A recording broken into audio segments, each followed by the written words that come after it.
Sabe quando você acha que conhece as pessoas mais importantes da sua vida?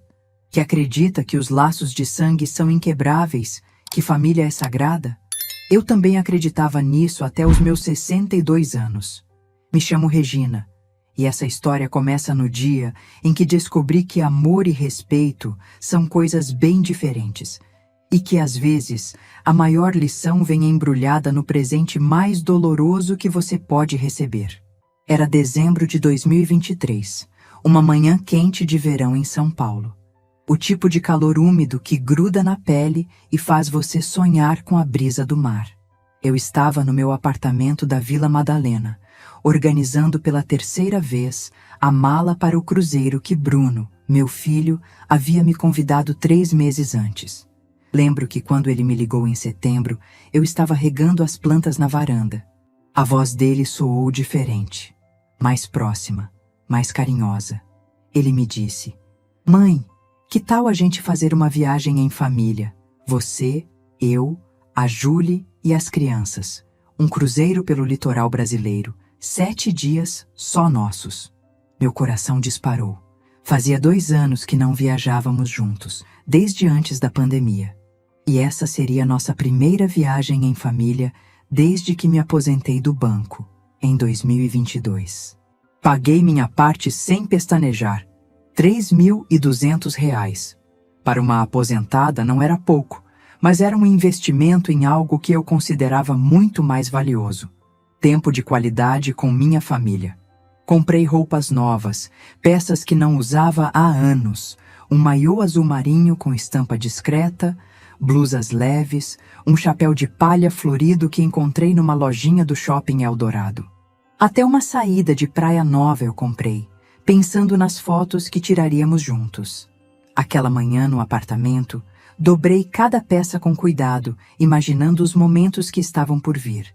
Miguel e Laura correndo pelo convés, Bruno me ensinando a jogar algo no salão de jogos, Juliana e eu finalmente conversando sem pressa.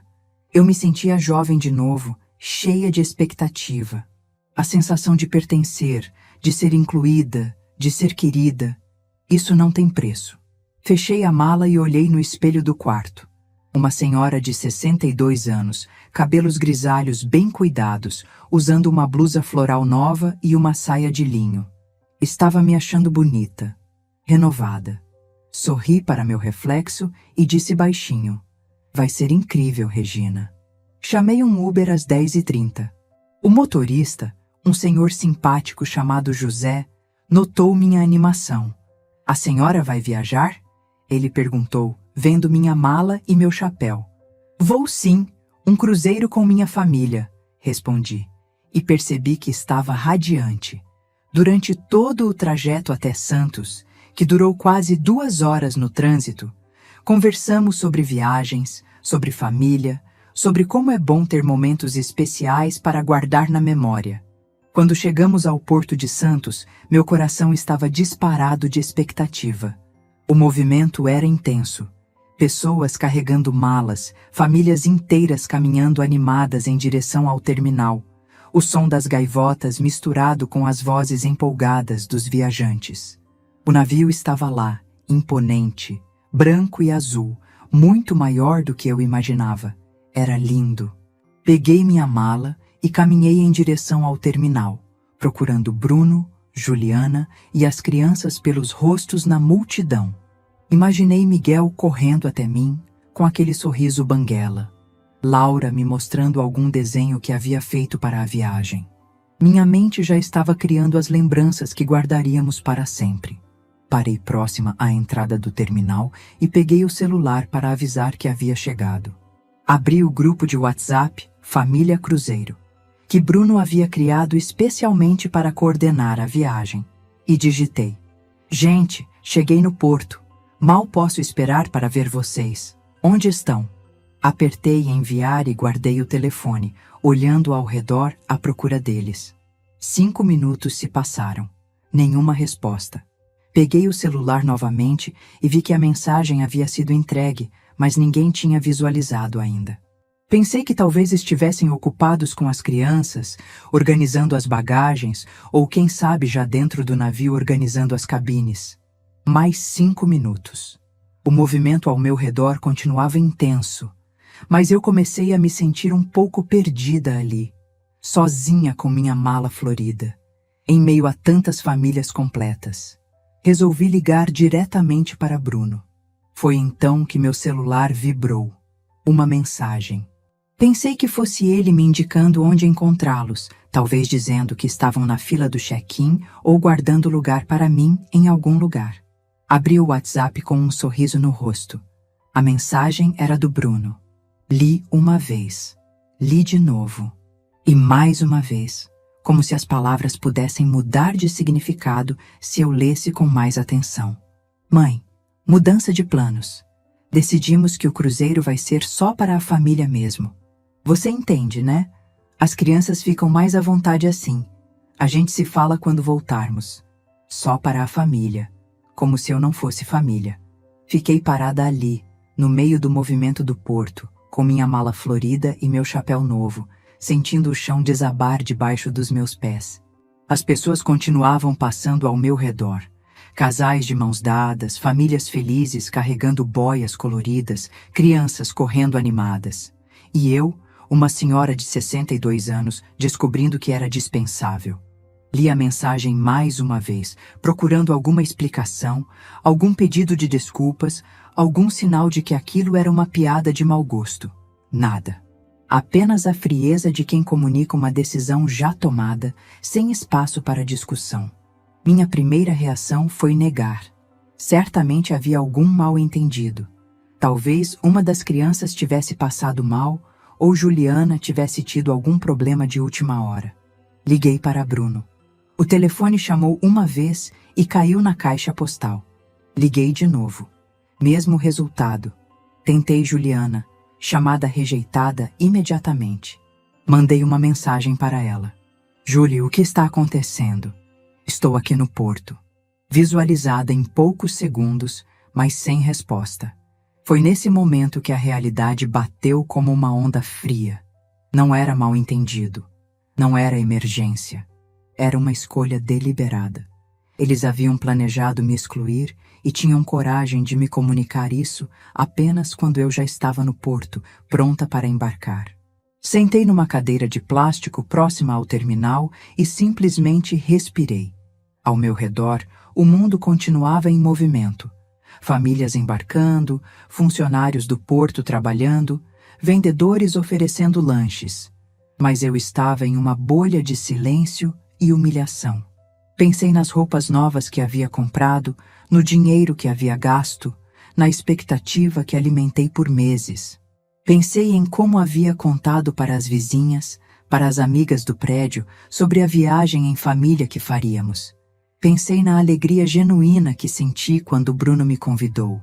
Mas mais do que a humilhação, mais do que a decepção, algo diferente começou a crescer dentro de mim. Uma clareza fria e cortante. Uma lucidez que eu não sentia há anos. Levantei da cadeira, peguei minha mala e caminhei de volta em direção ao ponto de táxi. O motorista que me trouxe ainda estava lá, esperando outros passageiros. Quando me viu voltando, pareceu surpreso. A senhora esqueceu alguma coisa? Perguntou. Não, respondi. Lembrei de uma coisa muito importante. Durante o trajeto de volta para São Paulo, fiquei em silêncio, olhando a paisagem pela janela. José, o motorista, respeitou meu momento e colocou uma música suave no rádio. Mas minha mente estava longe da música, da estrada, do trânsito. Estava pensando em uma coisa muito específica. A casa onde Bruno, Juliana e as crianças moravam. A casa que estava no meu nome. A casa que eu havia financiado, cujo IPTU eu pagava religiosamente todos os anos, onde eu havia bancado reformas, consertos, melhorias. A casa onde eles viviam confortavelmente há 5 anos, sem nunca, nenhuma única vez, terem dito obrigado. Quando chegamos ao meu prédio, paguei a corrida e subi para o apartamento. Coloquei a mala no quarto sem nem abrir, tirei o chapéu novo e me olhei no espelho. A mesma senhora de algumas horas atrás me encarava, Mas algo fundamental havia mudado. Não era só tristeza que eu via naqueles olhos. Era determinação. Peguei um copo de água na cozinha e me sentei à mesa, onde costumava pagar minhas contas. Abri a gaveta onde guardava documentos importantes e peguei uma pasta azul que não mexia há anos, os papéis da casa de Bruno. Lá estava tudo. A escritura provisória no nome dele, mas o financiamento original no meu nome. O documento que me dava direito legal sobre o imóvel enquanto a transferência definitiva não fosse formalizada. Os recibos de IPTU que eu pagava ano após ano. Os comprovantes das reformas que financiei. E foi nesse momento, sentada à mesa da minha cozinha, rodeada por documentos que provavam anos de generosidade não reconhecida, que tomei uma decisão que mudaria tudo. Se eu não era família o suficiente para estar em um cruzeiro que eu ajudei a pagar, então talvez fosse hora de repensar que tipo de família éramos realmente. Peguei o telefone e procurei o contato do Dr. Antônio, meu advogado há mais de 20 anos. Eram quase 18 horas de uma sexta-feira, mas eu sabia que ele ainda estaria no escritório. Ele atendeu no segundo toque. Regina, que surpresa! Como vai? A voz dele era carinhosa, familiar. Dr. Antônio, eu preciso conversar com o senhor na segunda-feira. É sobre a casa que está no nome do meu filho. Houve uma pausa do outro lado da linha. Aconteceu alguma coisa grave? Não, respondi com uma calma que me surpreendeu. Apenas chegou a hora de algumas mudanças. Desliguei o telefone e fiquei ali, em silêncio, na cozinha do meu apartamento. Lá fora, São Paulo continuava seu ritmo frenético de sempre. Mas ali dentro, algo havia mudado para sempre. Não era raiva o que eu sentia. Era clareza. Uma clareza cristalina sobre o que precisava ser feito. Naquele sábado de manhã, acordei com a clareza ainda mais forte. Não havia dormido muito. Minha mente não parava de processar o que tinha acontecido. Mas não eram pensamentos de raiva ou de autocompaixão. Era como se uma névoa que cobria meus olhos há anos finalmente tivesse se dissipado. Levantei, fiz meu café e me sentei novamente à mesa da cozinha com a pasta de documentos. Desta vez, não estava apenas olhando papéis. Estava revisitando uma história, minha história, que havia começado há alguns anos, quando Bruno ainda era recém-casado. Bruno tinha acabado de se casar com Juliana na época. Eles moravam num apartamento alugado na Zona Norte, um lugar pequeno e caro, onde gastavam mais da metade do salário só com aluguel. Bruno trabalhava como analista em uma empresa de logística. Ganhava bem, mas não o suficiente para dar segurança à família que queria construir. Foi numa dessas visitas dominicais que ele me procurou. Lembro que estávamos na sala. Juliana estava na cozinha preparando o almoço, e Bruno se sentou ao meu lado no sofá com aquela cara de quem tinha algo importante para dizer. Mãe, eu queria conversar uma coisa com a senhora. A gente está pensando em comprar uma casa. Encontramos uma no Tatuapé, 3 quartos, quintal pequeno, perfeita para quando os netos chegarem. Ele sorriu quando disse netos, e meu coração derreteu. Mas é assim, mãe. Meu nome está negativado por conta do financiamento do carro que não consegui quitar quando mudei de emprego. Eu queria saber se a senhora toparia colocar a casa no seu nome, só temporariamente, até eu conseguir limpar meu CPF. Lembro que nem hesitei. Era meu filho pedindo ajuda para construir um futuro com a mulher que amava. Como mãe, como poderia dizer não? Claro, Bruno. Vamos ver essa casa juntos na próxima semana. A alegria no rosto dele foi imediata. Ele me abraçou forte e disse: Obrigado, mãe. A senhora é incrível. Quando tudo se resolver, a gente transfere tudo para o meu nome. Na semana seguinte, fomos juntos visitar a casa. Era bonita mesmo.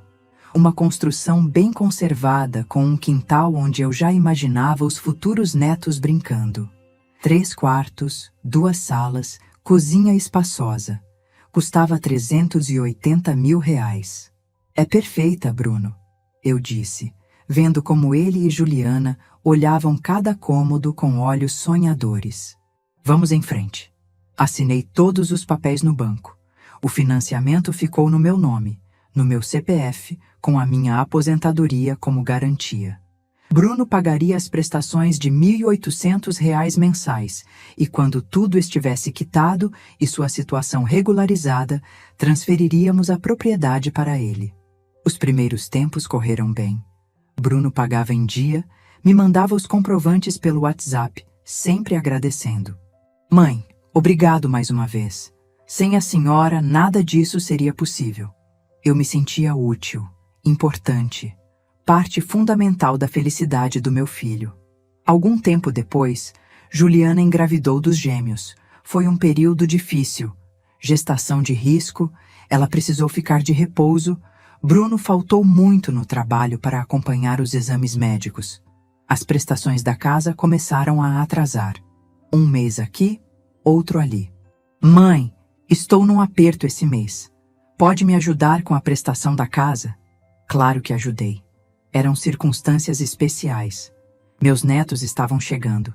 Paguei 1 mês, 2 meses, 3 meses. Quando Miguel e Laura nasceram, eu já havia assumido as prestações há vários meses. É temporário, mãe. Quando a Júlia voltar da licença e eu conseguir aquela promoção, a gente retoma os pagamentos. Temporário virou meio ano. 1 ano. 2 anos. 3 anos. Até hoje, eu nunca mais parei de pagar a prestação da casa onde eles moram. Mas não era só a prestação. Quando as crianças ainda eram pequenas, o telhado começou a vazar. Mãe, o Miguel e a Laura estão pegando resfriado por causa da umidade no quarto. A gente precisa trocar as telhas. R$ 15.000 para refazer toda a cobertura. No ano seguinte, a cozinha precisou ser reformada. A pia está com problema. O fogão não funciona direito. A Julie não consegue preparar as refeições das crianças. Mais R$ 12.000. Mais recentemente, foi a cerca do quintal que estava caindo. É perigoso para as crianças, mãe. Elas podem se machucar. R$ 8.000. Cada pedido vinha acompanhado da mesma justificativa. Era pelos netos, pela segurança deles, pelo bem-estar da família. E eu pagava tudo. Não apenas porque eram meus netos, mas porque cada pedido me fazia sentir necessária, importante na vida deles. Era como se minha generosidade fosse a cola que mantinha nossa família unida. Mas ali, naquela manhã de sábado, rever todos aqueles recibos e comprovantes, uma percepção diferente começou a se formar. Ao longo de todos esses anos, eu havia gasto mais de R$ 200.000 com aquela casa. Prestações, reformas, melhorias, IPTU. E durante todo esse tempo, quantas vezes Bruno ou Juliana haviam me procurado apenas para conversar, sem pedir nada. Comecei a lembrar dos padrões que se repetiram ao longo dos anos. As visitas deles ao meu apartamento sempre tinham um motivo prático: buscar alguma coisa, pedir algum favor, resolver alguma questão. Quando eu ia à casa deles, a casa que eu sustentava, sempre sentia que estava incomodando. Lembro de uma vez, no ano passado, que cheguei lá no domingo de manhã com um bolo que havia feito para as crianças. Juliana abriu a porta de pijama, com cara de sono. Ai, Regina, que bom que você veio. Pode ficar com o Miguel e a Laura? A gente ia sair para resolver umas coisas. Nem me convidou para entrar direito. Em 15 minutos, eles saíram e me deixaram lá com as crianças. Quando voltaram, no final da tarde, carregados de sacolas de compras, Bruno apenas disse: "Valeu, mãe. As crianças se comportaram?" Nem perguntaram se eu queria ficar para o jantar, se estava tudo bem comigo, se eu havia almoçado. Peguei minha bolsa e voltei para casa com a sensação de que havia sido útil, mas não querida. E havia os aniversários. No meu aniversário de 60 anos, só recebi uma mensagem no WhatsApp: "Parabéns, mãe. Muita saúde." Nenhuma visita, nenhuma ligação, nenhum convite para almoçarmos juntos.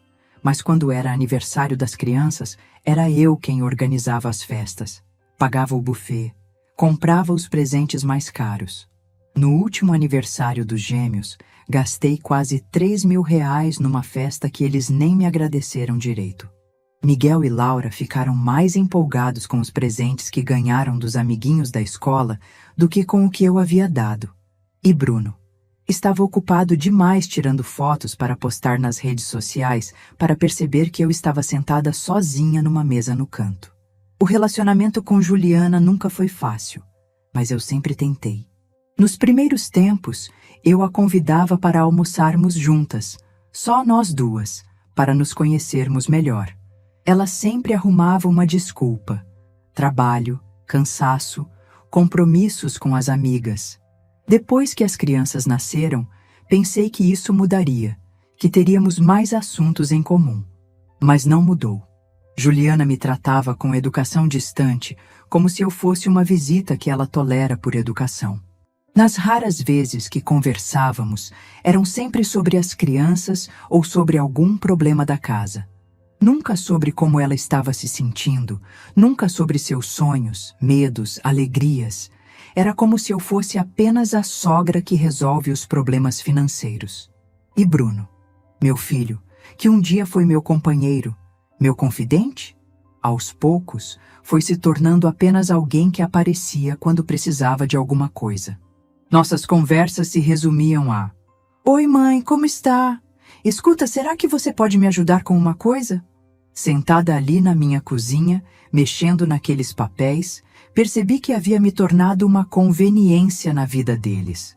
A mãe sogra que resolve problemas, que paga contas, que cuida das crianças quando precisam sair, que está sempre disponível, mas que não é realmente vista, não é realmente valorizada.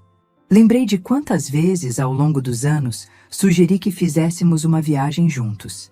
Que tal um final de semana na praia com as crianças? Eu pago. A resposta era sempre a mesma.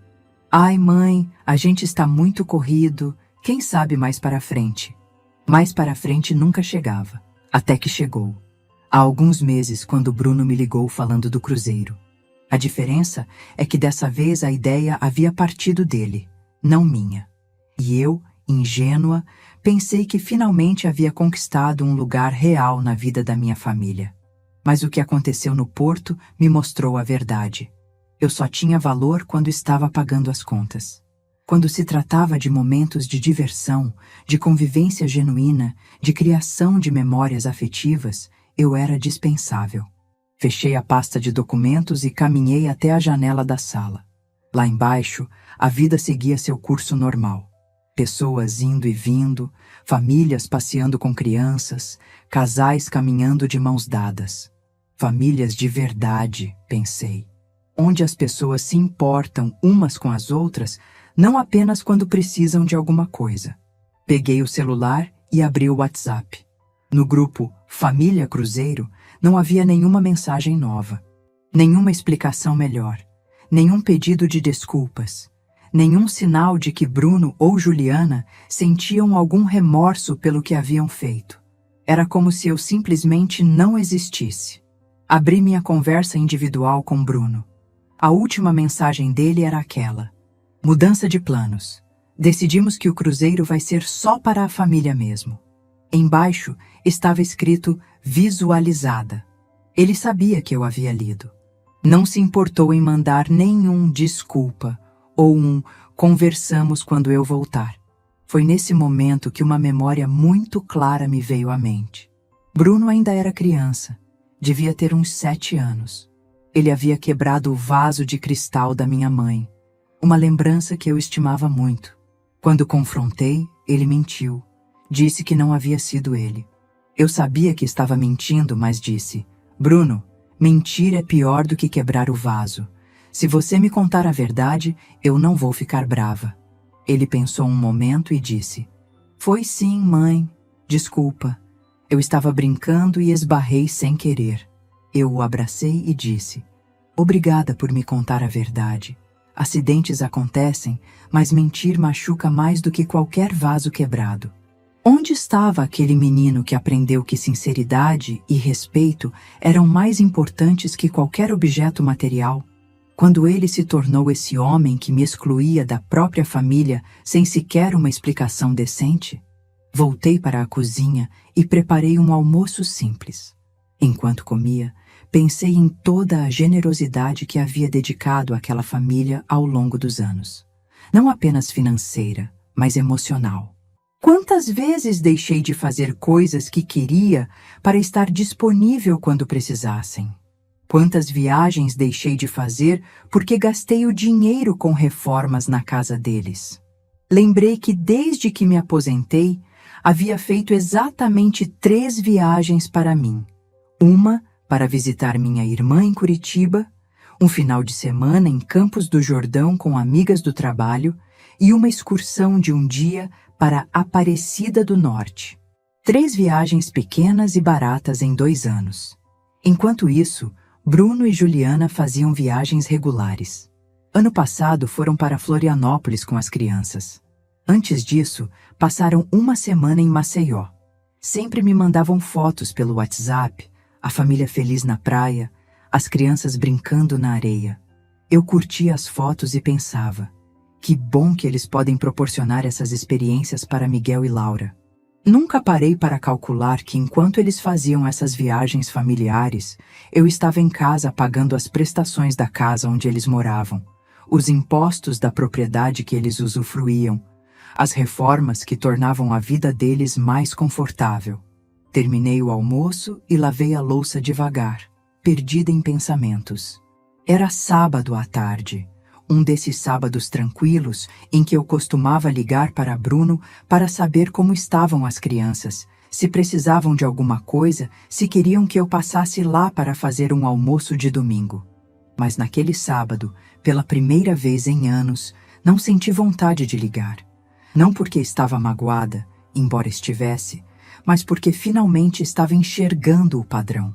Eu sempre era quem ligava, quem perguntava, quem se oferecia, quem se colocava à disposição. E eles sempre aceitavam, mas nunca retribuíam. Sentei no sofá da sala e olhei ao redor do meu apartamento. Meu espaço, meu refúgio, o lugar onde eu realmente era valorizada, por mim mesma. E foi ali que tomei uma decisão que mudaria tudo. Na segunda-feira de manhã, eu ligaria para Dr. Antônio. Era hora de descobrir exatamente quais eram meus direitos sobre aquela casa que eu havia sustentado por tantos anos. Segunda-feira, 8h30 da manhã. Liguei para Dr. Antônio antes mesmo de tomar café. Minha voz estava firme, determinada. Ele percebeu imediatamente que algo havia mudado. Regina, você parece diferente. O que aconteceu? Doutor, Antônio me conhece há mais de 20 anos. Foi ele quem cuidou do inventário quando meu marido faleceu, quem me orientou na compra do apartamento, quem sempre me tratou com carinho e respeito verdadeiros. Doutor, preciso saber exatamente quais são meus direitos sobre a casa que está no nome do Bruno. Eu pago o financiamento, o IPTU, todas as reformas há anos. Se eu quiser vender essa casa, eu posso. Houve uma pausa do outro lado da linha. Regina, você pode vir aqui agora? Essa conversa é melhor pessoalmente e traga todos os documentos da casa. 1 hora depois, eu estava no escritório dele na Faria Lima, com a pasta azul debaixo do braço. Dr. Antônio é um homem na casa dos 70 anos, cabelos brancos, óculos de leitura sempre na ponta do nariz. Ele me recebeu com aquele sorriso paternal de sempre, mas percebi a preocupação em seus olhos. Senta aqui, Regina. Me conta o que aconteceu. Contei tudo. O cruzeiro, a mensagem no porto, a humilhação, os anos de generosidade não reconhecida. Ele me escutou em silêncio, apenas balançando a cabeça de vez em quando. Quando terminei, ele puxou os documentos e começou a analisar cuidadosamente. Regina, você tem razão de se sentir usada. E legalmente, você tem sim o direito de vender essa casa. O financiamento está no seu nome. Você é a proprietária legal enquanto a transferência definitiva não for feita. Bruno é apenas beneficiário. Meu coração disparou. Aquilo era exatamente o que eu precisava ouvir. Mas doutor, e o Bruno? Ele não vai ficar sem nada? Doutor Antônio tirou os óculos e me olhou diretamente. Regina, você já deu para esse menino muito mais do que qualquer mãe é obrigada a dar. Se ele fosse meu filho e me tratasse assim, eu tomaria a mesma decisão. Eles vão ter que se virar como adultos responsáveis fazem. Quanto tempo leva para vender uma casa, doutor? Com o mercado aquecido como está e sendo uma casa boa no Tatuapé? 2 semanas no máximo. Você quer que eu indique uma corretora de confiança? Sim, por favor. E doutor, eles estão viajando até a próxima sexta. É possível fazer tudo sem que eles saibam? Ele sorriu. Não um sorriso malicioso, mas um sorriso de quem entende justiça. Regina, você é a proprietária. Pode fazer o que quiser, quando quiser. Vou ligar para Viviane agora mesmo. Viviane Silva era uma corretora que Dr. Antônio conhecia há anos. Mulher de uns 45 anos, dinâmica, eficiente. Quando chegou ao escritório 1 hora depois, já havia pesquisado o valor de mercado da casa. Dona Regina, essa casa vale entre 680 e 720 mil reais hoje. Localização excelente, bem conservada. Se a senhora aceitar 680 mil, eu vendo em 1 semana. Tenho 3 clientes procurando exatamente esse perfil de imóvel. 680 mil reais. Quase o dobro do que eu havia pago anos atrás. Fechado, Viviane. Quando podemos começar? Hoje mesmo. Vou fotografar a casa esta tarde. Amanhã coloco nos portais. Na quarta já marco as primeiras visitas. A senhora tem as chaves? É claro que eu tinha. Afinal, quem pagava todas as contas da casa tinha o direito de ter as chaves, não é mesmo? Tenho sim. E Viviane, uma coisa importante. Eles voltam de viagem na sexta. Preciso que tudo esteja finalizado até quinta-feira. Sem problemas. Vou priorizar compradores que podem pagar à vista ou com financiamento pré-aprovado. Na terça-feira de manhã, Viviane me ligou eufórica. Dona Regina, temos 3 propostas. Uma de 680 mil à vista, 2 de 700 mil financiadas. A de 680 mil é de um casal jovem que quer fechar hoje mesmo. Meu coração estava acelerado, mas minha mente estava cristalina. Vamos com a proposta à vista. Quanto tempo para assinar? Amanhã de manhã no cartório. Eles já fizeram toda a documentação. Dona Regina, em 3 dias a senhora vendeu uma casa. É impressionante. Na quarta-feira, às 10 horas da manhã, eu estava no cartório de notas assinando a escritura definitiva de venda. O casal comprador, Rafael e Mariana, ambos médicos, estava radiante. Eles tinham acabado de se casar e aquela seria a primeira casa deles. A casa é linda, Dona Regina.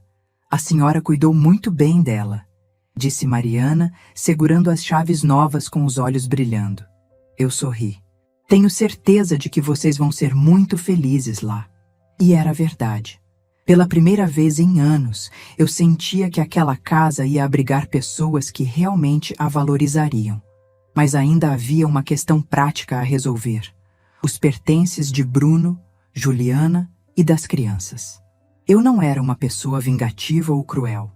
Mesmo magoada, não ia simplesmente jogar as coisas deles na rua. Na tarde de quarta-feira, peguei um Uber até a casa, que agora não era mais deles, e comecei a organizar tudo com cuidado. Roupas dobradas em caixas, brinquedos dos gêmeos separados com carinho, documentos importantes guardados numa pasta específica. Liguei para uma empresa de guarda-móveis. Preciso guardar os móveis de uma casa inteira. Vocês fazem a retirada? Sim, faziam. E mais, por R$ 600 mensais, eles guardariam tudo por 3 meses, tempo suficiente para Bruno e Juliana se organizarem. Na quinta-feira de manhã, os carregadores chegaram cedo. Em 6 horas, a casa estava vazia, limpinha, cheirosa, pronta para os novos donos que a receberiam na sexta. Mas eu ainda não havia terminado. Sentei à mesa da cozinha, que agora estava completamente vazia, e escrevi uma carta. Não uma carta de raiva, não uma carta de acusações. Uma carta de despedida. Bruno e Juliana, quando chegarem de viagem, vocês vão encontrar esta carta e o endereço do guarda-móveis onde estão todos os seus pertences. Paguei 3 meses adiantados para vocês se organizarem. Durante todos esses anos, sustentei esta casa pensando que estava ajudando minha família. Paguei prestações, reformas, impostos, sempre acreditando que fazia parte de algo maior, de um vínculo verdadeiro. O que aconteceu no Porto me mostrou que eu estava enganada.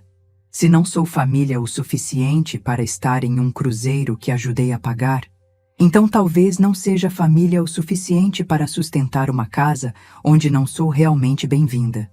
Vendi a casa por R$680 mil. Depois de quitar o saldo devedor do financiamento, sobrou dinheiro suficiente para eu começar uma nova fase da minha vida.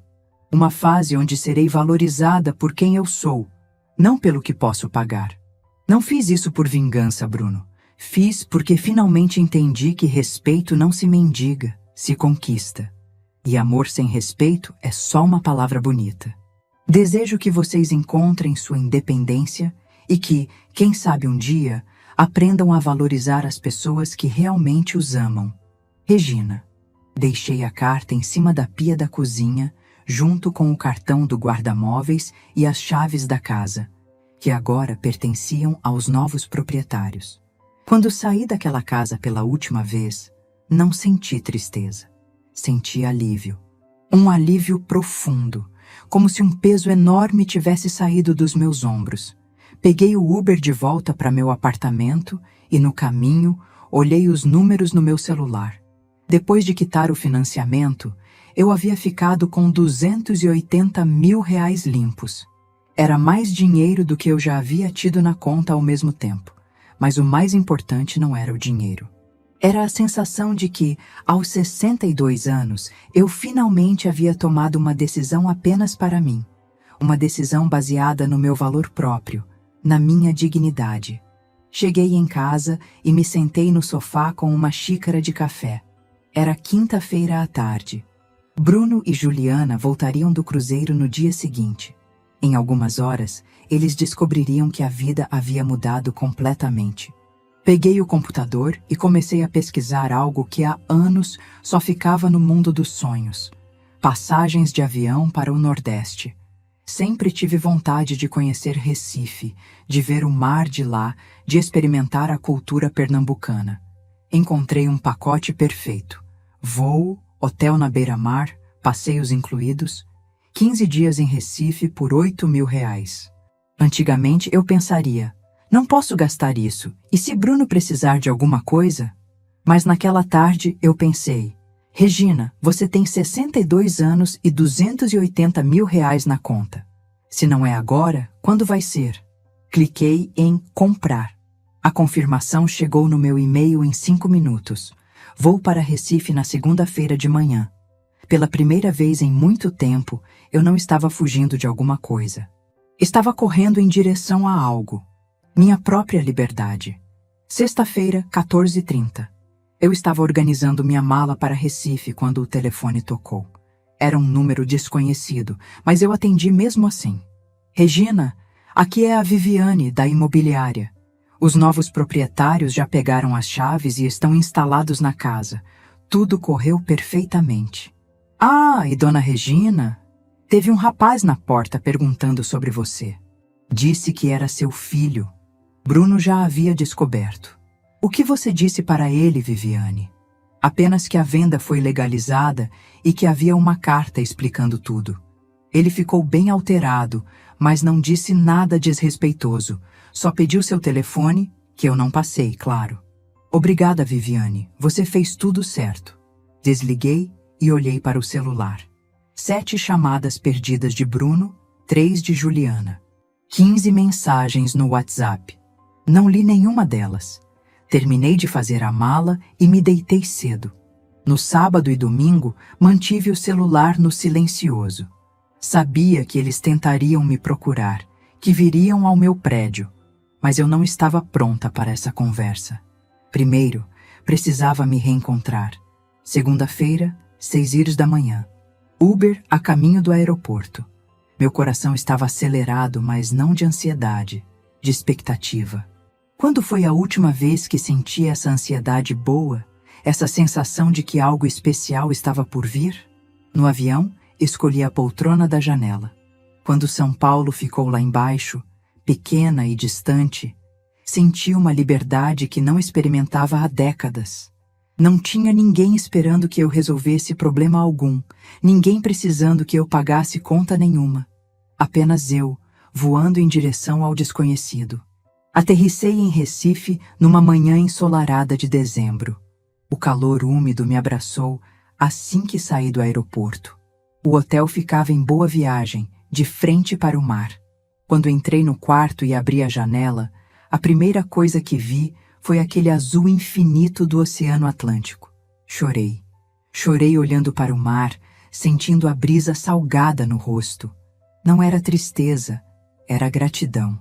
Gratidão por ter tido coragem de chegar até ali, por ter escolhido a mim mesma pela primeira vez em anos. Nos primeiros dias, fiz turismo sozinha. Visitei o centro histórico de Olinda, caminhei pelas ruas de pedra, admirei as igrejas barrocas, comi tapioca na praia, experimentei caldinho de sururu, dancei forró numa casa de shows onde me senti desajeitada, mas viva. Foi numa tarde na praia que conheci Dona Marlene, uma senhora de 68 anos, cabelos brancos presos num coque, pele dourada pelo sol nordestino. Ela estava sentada numa cadeira de praia lendo um livro, e alguma coisa no seu sorriso me chamou a atenção. Primeira vez em Recife? Ela perguntou quando passei próxima. Paramos para conversar e descobrimos que tínhamos histórias parecidas.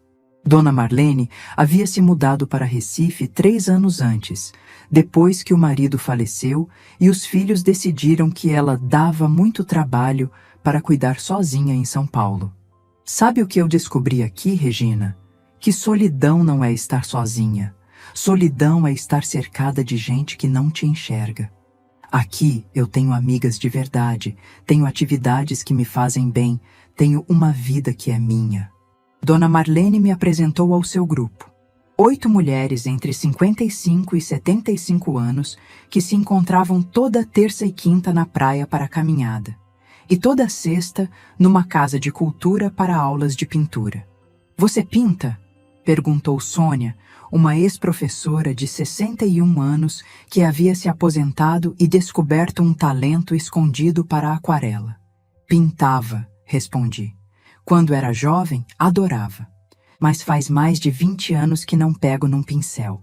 Então é hoje que você volta a pintar, disse Conceição, uma viúva de 64 anos que tinha um ateliê improvisado no quintal de casa.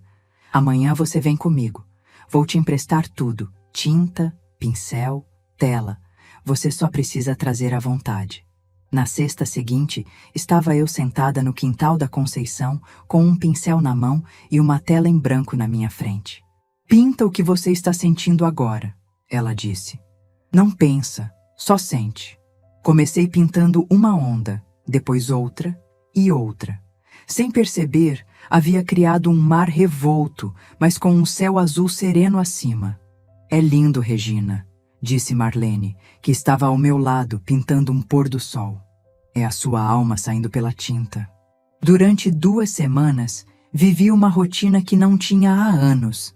Acordar sem obrigações, caminhar na praia, conversar com amigas, pintar, descobrir lugares novos. À noite, sentava na varanda do hotel e simplesmente existia. Sem pensar no que precisava fazer no dia seguinte, sem me preocupar se alguém precisava de mim. Foi numa dessas noites que resolvi pegar o celular e ver as mensagens que Bruno e Juliana haviam mandado. Eram muitas. A primeira era de Bruno, no dia em que descobriram a casa vendida. Mãe, o que é isso? Como a senhora pôde vender nossa casa sem avisar? Onde vamos morar? As crianças estão chorando, não entendem nada. Liga para mim, por favor. Depois vieram mensagens de Juliana. Regina, isso é muito low, mesmo para você. Você está traumatizando 2 crianças por causa de um mal-entendido besta. Mais mensagens de Bruno. Mãe, A gente pode conversar como pessoas civilizadas? A senhora está exagerando. A gente estava cansado da viagem. Foi só isso. Não precisava dessa drasticidade toda. Li todas. Umas 40 mensagens no total. Em nenhuma delas havia um pedido de desculpas sincero. Em nenhuma delas havia reconhecimento do que eles haviam feito. Era tudo mal entendido, exagero, dramaticidade. A última mensagem era da véspera. Mãe, a gente alugou um apartamento temporário, mas está muito caro. As crianças perguntam pela avó toda hora. Se a senhora voltar, a gente conversa e resolve tudo isso.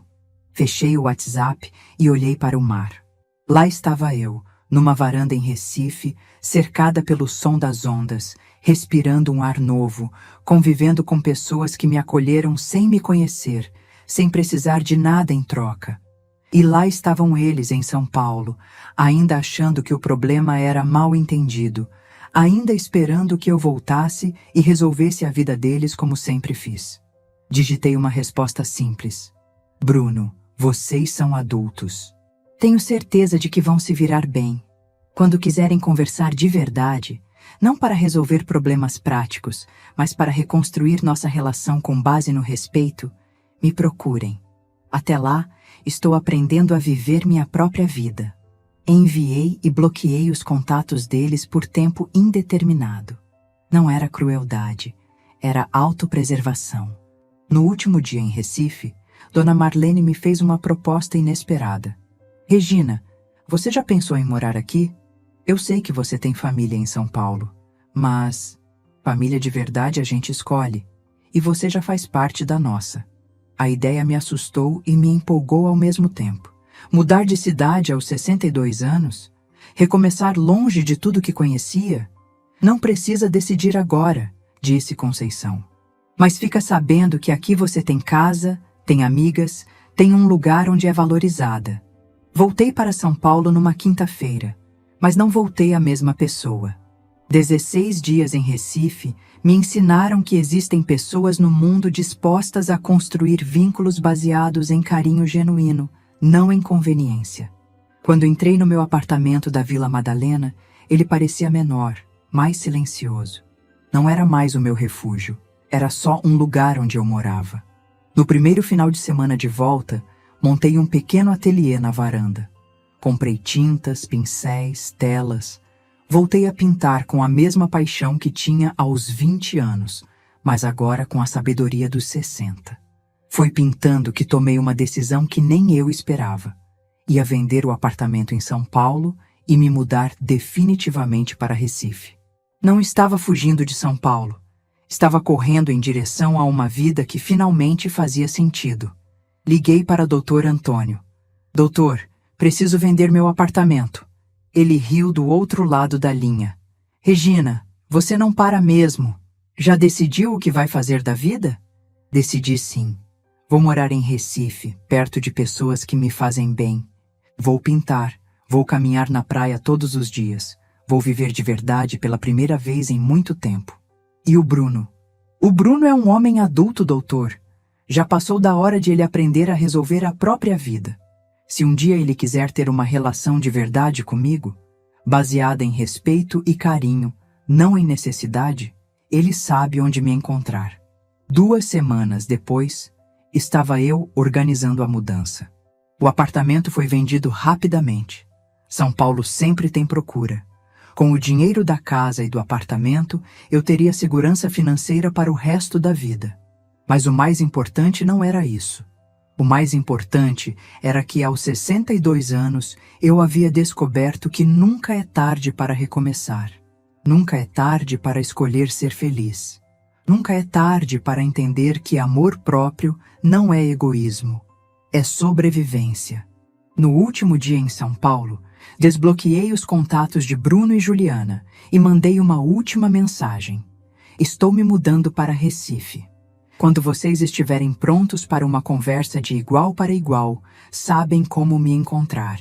Desejo que sejam felizes e que aprendam a valorizar quem realmente os ama. Steam. 8 meses depois, eu estava na varanda do meu apartamento novo em Boa Viagem, pintando o pôr do sol que se estendia sobre o mar. As tintas se misturavam na tela como mágica. Laranja derretendo no roxo, dourado dançando com o azul. Era minha 15ª obra desde que me mudei para Recife. A vida havia tomado uma forma que eu jamais imaginei possível. Acordava todos os dias sem despertador. Tomava café na varanda ouvindo o som das gaivotas. Caminhava na praia com minhas amigas. Pintava à tarde, lia à noite. Era uma rotina simples, mas preenchida de propósito. Dona Marlene havia se tornado minha melhor amiga. Morávamos no mesmo prédio, ela no 4º andar, eu no 6º, e nos víamos praticamente todos os dias. Sônia e Conceição completavam nosso quarteto inseparável. Juntas, tínhamos criado algo que nunca tive em São Paulo, uma família escolhida, baseada em afeto genuíno. Naquela tarde específica, enquanto pintava, meu celular tocou. Era um número desconhecido com DDD de São Paulo. Hesitei antes de atender. Nos últimos meses, havia aprendido a proteger minha paz, e ligações inesperadas sempre traziam o risco de quebrar a harmonia que havia construído. Alô? Do outro lado da linha, uma voz feminina desconhecida. Dona Regina? Aqui é Patrícia, psicóloga do Centro de Apoio Familiar da Vila Madalena. Eu gostaria de falar com a senhora sobre Bruno e Juliana. Meu coração acelerou. Aconteceu alguma coisa grave? Não, Dona Regina. Na verdade, eles procuraram nosso centro por vontade própria. Estão fazendo terapia familiar há 4 meses. Bruno me autorizou a entrar em contato com a senhora, porque eles gostariam muito de conversar. Terapia familiar. Bruno havia procurado ajuda profissional. Patrícia, eles estão bem? E as crianças? Estão todos bem fisicamente, mas emocionalmente foi um processo intenso. Bruno e Juliana passaram por uma crise conjugal séria depois do episódio da casa. Quase se separaram. Foi quando perceberam que precisavam entender o que realmente havia acontecido na dinâmica familiar. Fiquei em silêncio, processando a informação. E o que eles descobriram? Dona Regina, posso ser direta? Eles reconheceram um padrão de comportamento tóxico que vinha há anos. Bruno admitiu que havia apenas como uma solucionadora de problemas, não como mãe. Juliana reconheceu que nunca fez esforço real para construir uma relação respeitosa com a senhora. Lágrimas começaram a escorrer pelo meu rosto. Não de tristeza, mas de algo que não sabia nomear. Talvez fosse alívio. E as crianças? Miguel e Laura sabem o que aconteceu? Sabem, sim, de forma apropriada para a idade deles. Bruno e Juliana explicaram que a avó se mudou porque se sentiu desrespeitada e que agora eles estão aprendendo a ser uma família melhor. As crianças fizeram cartas para a senhora se quiser receber. E meu coração estava dividido entre a saudade dos netos e a proteção da paz que havia conquistado. Patrícia, eles querem o que exatamente? Um encontro. Não para pedir nada, não para resolver problemas práticos, para se desculparem de verdade e tentarem reconstruir a relação em bases completamente novas, mas só se a senhora quiser e se sentir pronta. Pedi um tempo para pensar. Desliguei o telefone e fiquei ali, na varanda, vendo o sol se pôr sobre o Oceano Atlântico. Dona Marlene subiu para tomar chá comigo, como fazia toda tarde. Pelo seu rosto, foi ligação importante, ela disse, servindo o chá de camomila que sempre preparava. Contei tudo para ela. Marlene me escutou em silêncio, balançando a cabeça de vez em quando. Regina, você está diferente daquela mulher que conheci há 8 meses. Você está forte, feliz, realizada. A pergunta é, que tipo de encontro seria bom para essa nova Regina? Ela tinha razão. Eu não era mais a Regina que aceitava qualquer migalha de afeto, que pagava por amor, que se sentia grata apenas por ser tolerada. Eu era uma mulher que havia descoberto o próprio valor. Se eu aceitar esse encontro, Vai ser nos meus termos, disse para Marlene. Aqui em Recife, no meu território, com minhas regras.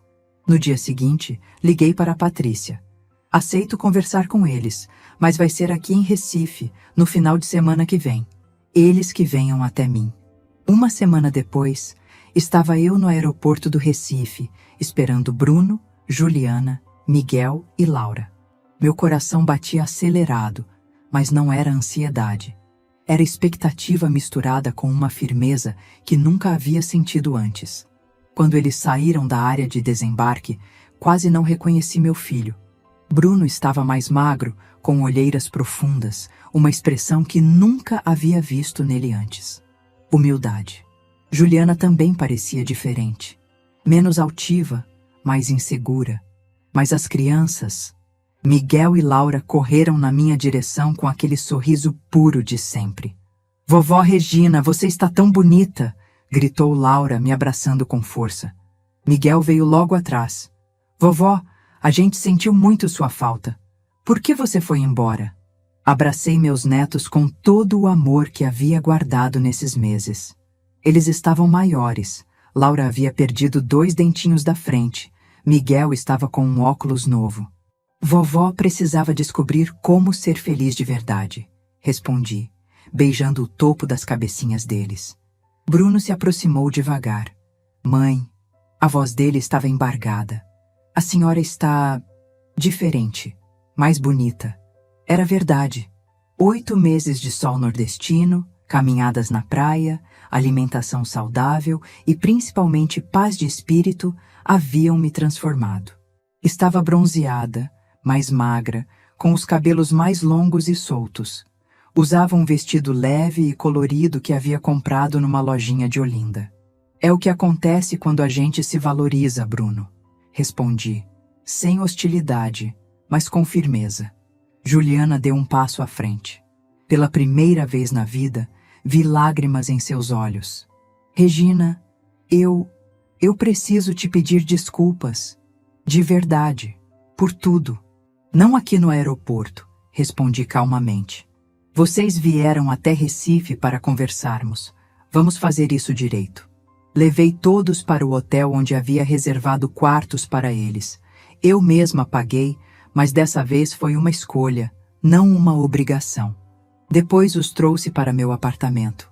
Quando entraram, ficaram impressionados. "Mãe, que lugar lindo!" disse Bruno, olhando pela janela para o mar. "A senhora realmente mora aqui?" "Moro.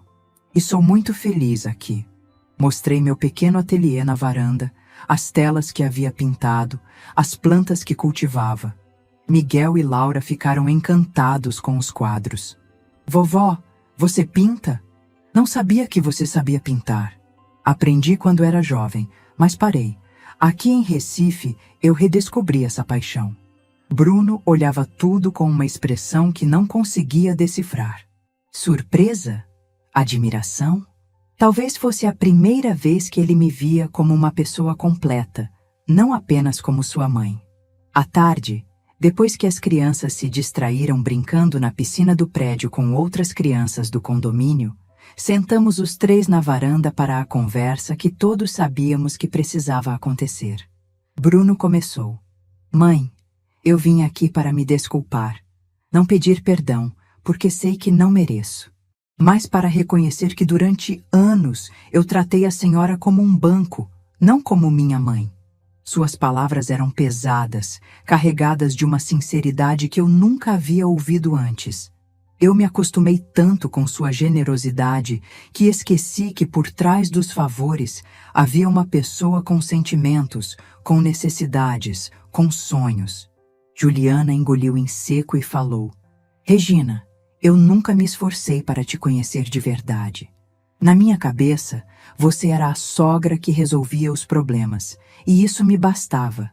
Eu nunca perguntei como você estava, o que você sentia, do que você gostava. Foi egoísmo puro. Escutei tudo em silêncio. Não era raiva o que sentia, nem satisfação por ouvi-los reconhecendo os erros. Era uma tristeza mansa pela perda de tantos anos, mas também esperança pela possibilidade de construirmos algo novo. E o cruzeiro? Perguntei finalmente. Como chegaram naquela decisão? Bruno abaixou a cabeça. Foi ideia da Juliana. Ela disse que seria mais divertido só nós 4, que você ia atrapalhar o clima. E eu concordei. Não pensei no que você sentiria. Não pensei na humilhação que estava causando. Só pensei no meu próprio conforto. Juliana estava chorando abertamente agora. Regina, eu disse aquilo porque estava com ciúme. Ciúme da relação que você tinha com as crianças. Ciúme do carinho que Bruno demonstrava por você. Era muito imaturo, muito cruel. Respirei fundo, sentindo a brisa do mar na minha pele. Aquela conversa que eu havia sonhado por meses finalmente estava acontecendo. Mas agora, vindo de uma posição de força, de autoestima conquistada, tudo parecia diferente. Eu não precisava mais da aprovação deles. Queria se fosse genuína, mas não precisava. Agora eu vou falar, disse calmamente, olhando para os dois. Vocês vieram até aqui, fizeram terapia, reconheceram os erros. Isso significa muito. Mas eu preciso que entendam uma coisa. A Regina que voltou de Recife não é a mesma que foi humilhada naquele porto. Bruno e Juliana me olhavam com atenção total. Era a primeira vez em anos que eles realmente me escutavam sem pressa, sem estar pensando no próximo favor que precisariam pedir. Durante todos esses anos, eu confundi amor com disponibilidade. Achava que para ser uma boa mãe e sogra, precisava estar sempre pronta para resolver os problemas de vocês. Mas amor verdadeiro não é isso. Amor verdadeiro é construir relações baseadas em respeito mútuo, onde cada um tem espaço para ser quem é. Levantei e caminhei até a balaustrada da varanda. O sol estava se pondo, pintando o céu de tons alaranjados. Aqui em Recife, eu redescobri quem sou quando não estou servindo aos outros. Descobri que tenho talentos, que posso fazer amizades verdadeiras, que mereço ser valorizada pelo que sou, não pelo que posso dar. Juliana limpou as lágrimas. Regina, como podemos reconstruir isso? O que você precisa de nós? A pergunta me surpreendeu. Era a primeira vez que ela perguntava o que eu precisava. Preciso de tempo. Preciso que vocês provem com ações, não apenas com palavras, que realmente mudaram. E preciso que entendam que minha vida agora tem um centro próprio. Não gira mais em torno de resolver problemas alheios. Bruno assentiu. Mãe, nós queremos tentar, mas não sabemos como. Vou te ensinar, respondi, me sentando novamente. Primeiro, nossa relação não pode mais ser baseada em emergências. Se vocês me procurarem, que seja porque querem minha companhia, não porque precisam de ajuda. Segundo, eu não vou mais sustentar escolhas que vocês podem fazer sozinhos. Vocês são adultos, podem se virar. E terceiro, continuei, se vocês quiserem que eu faça parte da vida de vocês, vou precisar de um espaço real nela. Não só quando for conveniente. Passamos o resto do final de semana estabelecendo novas bases. Bruno e Juliana conheceram minhas amigas, viram como eu vivia, entenderam que eu havia construído uma vida plena e independente. Miguel e Laura adoraram Recife, brincaram na praia, experimentaram tapioca, se divertiram com Dona Marlene, que as ensinou a fazer castelos de areia. No domingo à noite, antes de partirem, Bruno me fez uma pergunta que mudou tudo. Mãe, a senhora seria capaz de passar o Natal conosco em São Paulo? Não para resolver nada, não para ajudar com nada, só para estar presente. E Miguel e Laura podem vir passar as férias de julho aqui comigo? Sozinhos? Perguntei de volta. Claro, respondeu Juliana imediatamente. Eles adorariam. E nós também precisamos aprender a sentir saudade, não é? Era um começo. Pequeno, mas genuíno. 6 meses depois, estava eu no aeroporto de São Paulo, chegando para passar o Natal com minha família. Mas dessa vez era diferente. Eu tinha uma passagem de volta marcada, uma vida própria me esperando, amigas que sentiriam minha falta. Não era mais uma visita de desespero. Era uma visita de escolha. Bruno e Juliana me receberam no apartamento que haviam alugado no Tatuapé, menor que a casa que eu havia sustentado, mas arrumado com carinho. Mãe, como está Recife? Sente falta? Perguntou Bruno, servindo um café. Sinto, sim, mas também sinto falta de vocês. A diferença é que agora isso é gostoso de sentir, porque sei que vou voltar para uma vida que me preenche. Durante aqueles 15 dias de dezembro, tudo foi diferente. Eles me incluíram nas decisões do Natal, perguntaram minha opinião sobre a decoração, me convidaram para ir ao supermercado junto, não para pagar, mas para escolher junto. Miguel e Laura me mostraram os desenhos que haviam feito para mim. Me contaram sobre os amigos da escola, me pediram para ensinar algumas técnicas de pintura que eu havia aprendido. Na véspera do Natal, enquanto preparávamos a ceia juntos, Juliana disse algo que ficará para sempre na minha memória. Regina, obrigada por não ter desistido da gente. Obrigada por ter nos dado essa segunda chance. Na verdade, Juliana, quem está me dando uma segunda chance são vocês. A primeira chance eu desperdicei tentando comprar amor. Agora estou aprendendo a construir vínculos de verdade. No dia 2 de janeiro, voltei para Recife com o coração cheio. Dona Marlene me esperava no aeroporto com um buquê de flores. E aí como foi? Foi bom, Marlene. Diferente, mas bom. Pela primeira vez senti que tinha uma família de verdade. Lá e aqui também. Os meses que se seguiram foram de equilíbrio. Bruno me ligava toda semana, não para pedir nada, mas para conversar. Juliana mandava fotos das crianças, me incluía nas decisões sobre eles. Em julho, Miguel e Laura passaram 15 dias comigo em Recife. Foram as melhores férias da minha vida. Ensinei eles a pintar, a fazer tapioca, a reconhecer os diferentes tons do mar. Vovó, por que você não volta a morar em São Paulo? Perguntou Laura numa tarde, enquanto pintávamos juntas na varanda. Porque aqui eu descobri como ser feliz, Laura. E quando a gente aprende a ser feliz, a gente não abandona isso. Mas isso não significa que eu amo menos vocês. Significa que agora eu amo vocês de um lugar de completude, não de carência. Ela pensou um momento. Entendi.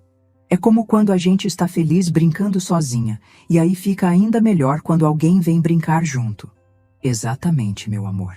Exatamente. Hoje, 2 anos depois daquele fatídico dia no Porto de Santos, estou aqui na minha varanda em Boa Viagem, terminando mais uma tela. É um quadro da minha família. Bruno, Juliana, Miguel e Laura na praia, sorrindo de verdade. Mas a diferença é que agora eles estão no quadro porque escolho colocá-los lá, não porque preciso deles para me sentir completa. Bruno vem me visitar a cada 3 meses. Juliana passou a me mandar mensagens carinhosas regularmente. Miguel e Laura me ligam toda semana para me contar sobre a escola, sobre os amigos, sobre a vida. E pela primeira vez, sinto que temos uma família de verdade, baseada em escolha mútua, não em obrigação. Dona Marlene vive me provocando. Regina, você virou influencer sem saber. Metade das mulheres do condomínio está seguindo seu exemplo. Uma se mudou para Natal, outra começou terapia, uma terceira voltou a estudar piano aos 68 anos. É verdade. Minha história se espalhou pelo boca a boca, e muitas mulheres maduras começaram a questionar seus próprios padrões de relacionamento. Virei uma espécie de conselheira informal para mulheres que se redescobriram depois dos 50, 60 anos. Semana passada, uma senhora de 58 anos me procurou. Ela estava sustentando 3 filhos adultos e se sentindo invisível na própria família. Regina, como a senhora teve coragem? Ela me perguntou.